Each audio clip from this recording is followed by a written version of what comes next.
வீரபாண்டிய கட்டபொம்மன் திருச்செந்தூர் சுப்பிரமணியருடைய உச்சிகால பூஜை முடிந்ததும் தான் சாப்பிடுவார்.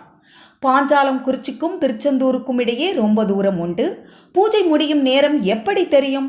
திருச்செந்தூரிலிருந்து பாஞ்சாலங்குறிச்சி வரை குறிப்பிட்ட தூர இடைவெளியில், அதாவது சுமார் 4 கிலோமீட்டருக்கு ஒரு முரசு மண்டபங்களை கட்டினார். முரசு மண்டபங்களில் பெரிய ஆலயமணி இருக்கும்.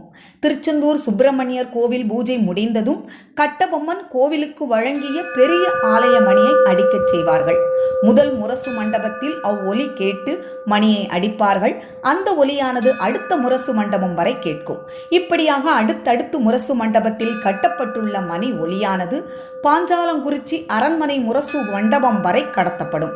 அந்த மணியின் ஓசையை கேட்டுத்தான் திருச்செந்தூரில் சுப்பிரமணியருக்கு பூஜை முடிந்துள்ளதை அறிந்து கட்டபொம்மன் உணவு உண்பார்.